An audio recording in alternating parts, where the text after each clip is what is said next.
जयतु संस्कृतम जयति भारती। आज मैं आप लोगों के लिए संधि का तीसरा क्लास लेकर के आया हूं, जो कि विसर्ग संधि है। काफ़ी महत्वपूर्ण है। जिस जिस प्रकार की स्वर और व्यंजन संधि आप लोग पढ़े, उसी प्रकार से अब हम लोग पढ़ेंगे विसर्ग संधि को। विसर्ग संधि का जो पहला नियम है, विसर्ग संधि का पहला नियम यह है, पहले तो यह जाने कि विसर्ग संधि क्या है। तो विसर्ग संधि स्वर या व्यंजन के साथ जब विसर्ग आता है तब जो विकार उत्पन्न होता है उसको क्या कहते हैं? विसर्ग संधि। स्वर और व्यंजन के साथ जब क्या आता है? विसर्ग आता है, तो तब जो विकार उत्पन्न होता है उसको क्या कहते हैं? विसर्ग संधि कहते हैं। और विसर्ग संधि का जो पहला नियम है कि विसर्ग का तालव्य स्व, मूर्धन्य स्व और दंत स्व, विसर्ग का तालव्य स्व, मूर्धन्य स्व और दंत स्व में परिवर्तन। पहला नियम है विसर्ग का तालव्य स्व, मूर्धन्य स्व और दंत स्व में परिवर्तन। तो इसमें क्या होता है कि चौ छ का आधा स्व हो जाता है, टो ठो का आधा स्व हो जाता है और तो ठो का आधा ये स्व हो जाता है। यानी कि चौ छ का तालव्य स्व होता है, टो ठो का मूर्धन्य स्व होता है और तो ठो का क्या होता है? दंत स्व होता है, जो कि क्या होता है? आधा होता है। जो क्या होता है? आधा होता है। अब यहाँ देखिए नी है, नी है तो नी है प्लस यहाँ विसर्ग है। नी में क्या है? विसर्ग है। नी में यहाँ क्या है दिया हुआ? विसर्ग दिया हुआ है। और विसर्ग के साथ क्या आया? चो आया। विसर्ग के साथ क्या आया? चो आया। अगर चो या छो आएगा तो क्या हो जाएगा? स्व होगा। कैसा होगा? आधा होगा। स्व कैसा होगा? आधा होगा। तो विसर्ग के साथ चो आया तो नी का नी यहाँ लिख दिए हम। इसका ये जो नी है ये लिख दिए यहाँ। अब ये जो है विसर्ग जो है उसका चो बदल गया कौन चीज में? विसर्ग कौन चीज में बदल गया? तालव्य स्व में बदल गया। क्यों? क्योंकि विसर्ग के साथ चो आया तो विसर्ग बदल गया कौन चीज में? तालव्य स्व। वो भी कैसा? आधा तालव्य स्व। और चो उयो, चो यो जो यहाँ है वो आ गया यहाँ, तो निश्चय हो गया। तो निह जोड़ चय क्या हो गया? निश्चय हो गया। तो यहाँ विसर्ग के साथ जब चो आया तो क्या हो गया? आधा स्व हो गया। तो अगर विसर्ग के साथ यहाँ छ भी आता तो यहाँ क्या हो जाता? आधा स्व हो जाता। यहाँ देखिए विसर्ग के साथ यहाँ छ आया तो क्या हो गया? आधा स्व हो गया। हो गया निश्चल। निह जोड़ छल क्या होता है? निश्चल। अब यहाँ देखिए निह जोड़ तेज, विसर्ग के साथ क्या आया? तो आया। विसर्ग के साथ ये वाला तो आया। विसर्ग के साथ जब तो आएगा तो क्या हो जाएगा? विसर्ग के साथ जब क्या आएगा? यहाँ देखिए तो है तो क्या बन जाता है? आधा दंत स्व है ना। तो विसर्ग के साथ जब तो आया तो ये क्या बन गया? आधा दंत स्व बन गया। आधा दंत स्व बन गया। अब विसर्ग के साथ ठो आया तो ठो आया तो ठो कौन चीज चेंज होता है? मूर्धन्य स्व में होता है ना। विसर्ग के साथ स्व आया तो कौन चीज चेंज हुआ? मूर्धन्य स्व में। तो मूर्धन्य स्व में चेंज हुआ तो निह जोड़ ठुर क्या हो गया? निष्ठुर। तो निष्ठुर में यहाँ कौन चीज होता है? मूर्धन्य स्व होता है, जो कि बदल गया। विसर्ग के साथ ठो आया तो बदल गया मूर्धन्य स्व में। बाकी सब कुछ सेम है। बाकी सब कुछ क्या है? सेम है। तो अब ये रूल आप समझ गए, तालव्य स्व, मूर्धन्य स्व और दंत स्व वाला रूल। और क्या होता है? विसर्ग का लोप हो जाता है। अब यहाँ देखिए, यहाँ जो निह जोड़ चय किए तो निश्चय में यहाँ विसर्ग है नहीं है, तो विसर्ग उड़ गया और विसर्ग का जगह कौन ले लिया?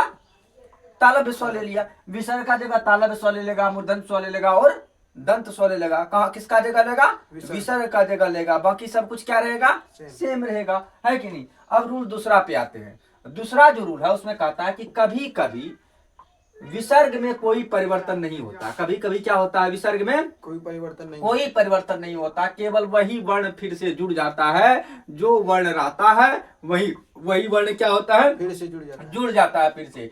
जैसे यहाँ देखिए दुह शासन है ना। दुह जोड़ शासन क्या है? दुह जोड़ शासन। इसको दुह शासन भी पढ़ सकते हैं। विसर्ग वैसे का वैसे रह गया, दोनों को जोड़ दिए। दुह का दुह लिख दिए और शासन का शासन लिख दिए एक में। तो दुह जोड़ शासन क्या होता है? दुशासन। या नहीं तो इसको दुशासन भी बोल सकते हैं। यानी कि विसर्ग को हटा करके ये जो स्व है, ये स्व को क्या कर देंगे? डबल कर देंगे। ये स्व को क्या कर देंगे? डबल कर देंगे। यानी कि विसर्ग में जो स्व होता है, विसर्ग का ये स्व होता है ये डबल हो जाता है। स्व क्या होता है? डबल हो जाता है। जैसे दुह जोड़ शासन में यहाँ दुशासन लिखे ना, दुशासन में यहाँ क्या है? डबल स्व है, तालव्य स्व। दुशासन में क्या है? डबल तालव्य स्व यहाँ है। अब यहाँ देखिए दुह साहस, यहाँ दुह के बाद दंत स्व है तो दंत स्व 2 बार हो गया। या तो दंत स्व 2 बार नहीं लिखने का मन है तो हम विसर्ग भी लिख सकते हैं। या तो दुह साहस लिख दीजिए या दुस्साहस लिख दीजिए। या क्या लिखिए दुस्साहस। दुस्साहस, यानी कि यहाँ स्व हो गया। अगर स्व नहीं लिखने का मन है तो विसर्ग लिख दीजिए, सेम का सेम उतार दीजिए, है कि नहीं। इसके बाद देखिए निह जोड़ संतान, तो निह संतान भी इसको लिख सकते हैं, निह जोड़ संतान, ये दोनों को मिला करके हो जाएगा तो निह संतान हो जाएगा।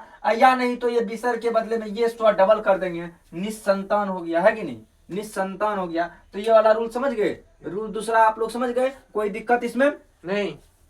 अब तीसरा रूल पे आते हैं।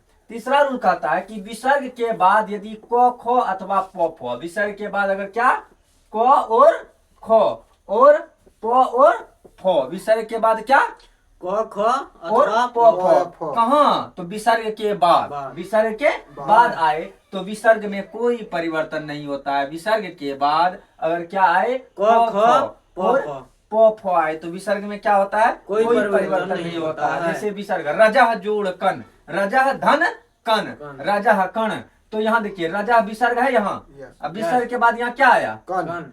क आया, विसर्ग के बाद क्या आया क, क्या कहता है क ख और प फ, ये दोनों अगर आए तो कोई परिवर्तन नहीं होता है। विसर्ग के बाद अगर क और ख और प और फ आए तो कोई परिवर्तन नहीं होता है। तो विसर्ग के बाद क आया तो कोई परिवर्तन नहीं, सेम ये और ये लिख दिए, रजा और कण लिख दिए, रजा जोड़ कण क्या हो गया रजा कण। पयह जोड़ पान, तो क्या हो गया पयह पान हो गया। पयह में विसर्ग है, यहाँ प है, तो विसर्ग के साथ अगर क्या है प फ ख आए तो कोई परिवर्तन नहीं आता है। तो यहाँ प आ गया तो कोई परिवर्तन नहीं हुआ। प्रातः काल, यहाँ विसर्ग है और विसर्ग के साथ क्या आया क आया, तो क्या होगा कोई परिवर्तन नहीं होगा, तो प्रातः काल हो गया। समझ गए।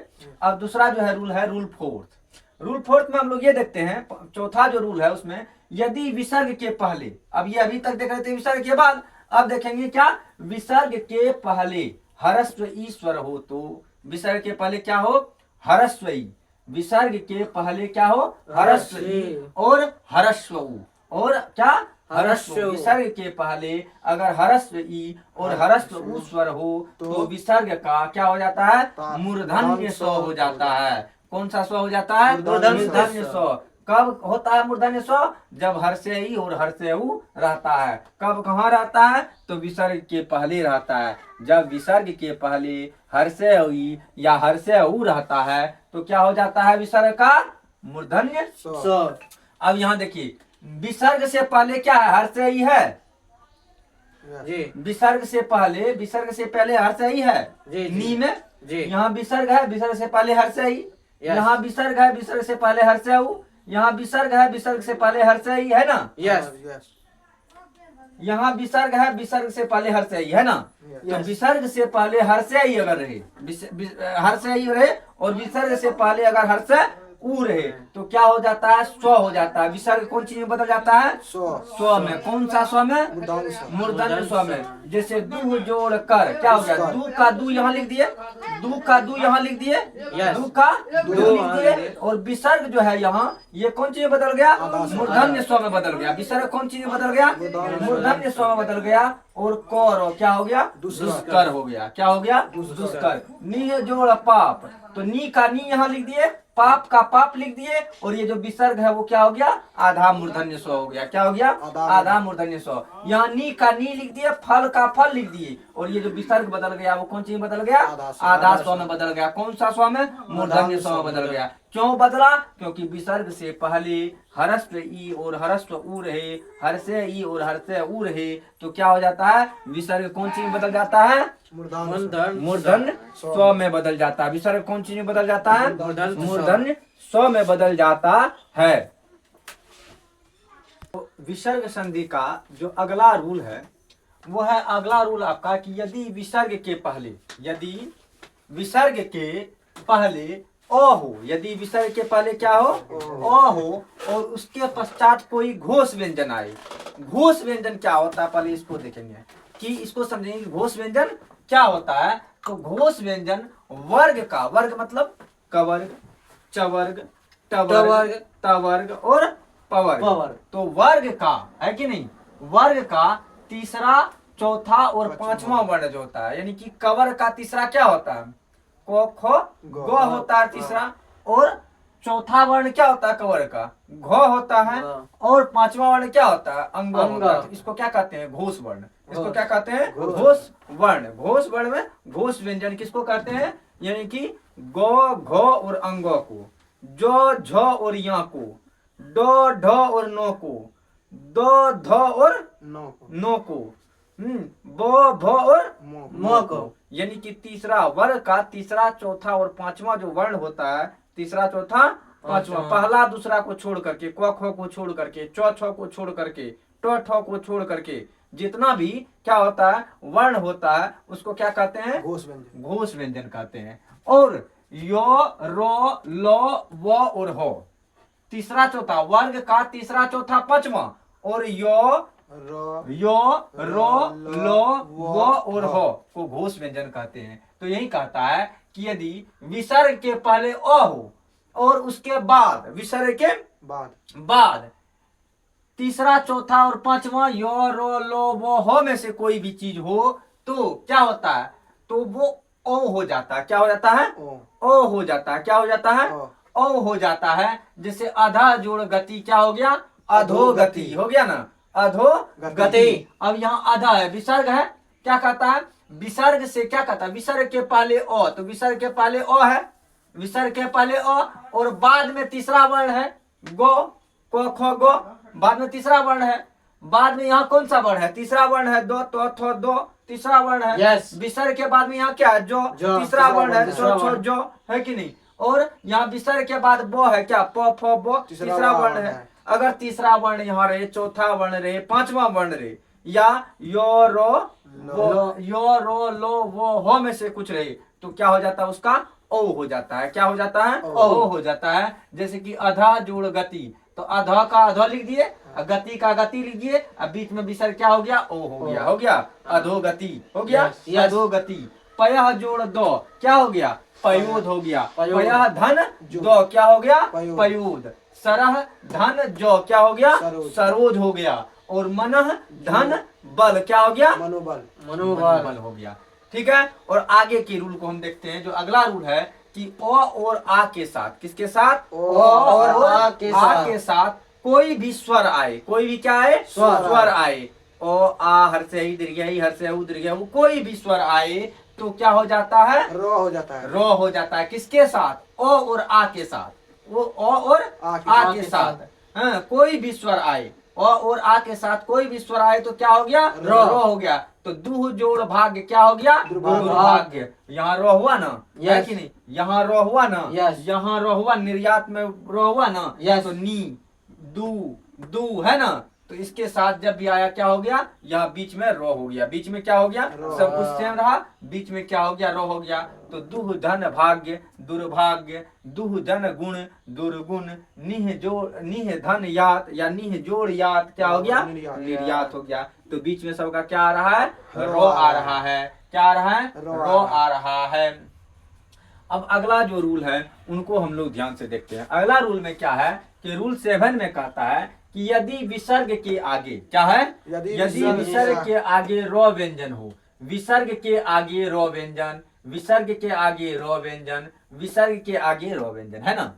यदि विसर्ग के आगे रो व्यंजन हो, यदि विसर्ग के आगे रो व्यंजन हो तो विसर्ग का लोप हो जाता है, विसर्ग गायब हो जाता है। विसर्ग क्या होता है? गायब हो जाता है। और उसके पहले का ह्रस्व स्वर दीर्घ बन जाता है। जो ह्रस्व रहता है, विसर्ग के पहले जो ह्रस्व होता है वो क्या बन जाता है? हर्षिकार क्या हो जाता है? दीर्घिकार। हर्षिकार क्या बन जाता है? दीर्घिकार। यानी यदि विसर्ग के आगे रो हो, विसर्ग के आगे क्या हो? रो हो, विसर्ग के आगे रो है तो क्या होता है? तो विसर्ग का लोप हो जाता है। ये विसर्ग यहाँ से गायब हो गया, यहाँ से गायब हो गया, और हर्षिकार क्या हो गया? दीर्घिकार में बदल गया। हर्षिकार क्या हो गया? दीर्घिकार में बदल गया। क्यों बदल गया? क्योंकि स्वर जो होता है, ह्रस्व जो होता है वो क्या हो जाता है? दीर्घ हो जाता है। ह्रस्व क्या होता है? दीर्घ। अगर विसर्ग के क्या आगे रो व्यंजन हो, तो विसर्ग के आगे रो व्यंजन है तो हर्षिकार क्या हो जाता है? दीर्घिकार में बदल जाता है। हर्षिकार कौन चीज में बदल जाता है?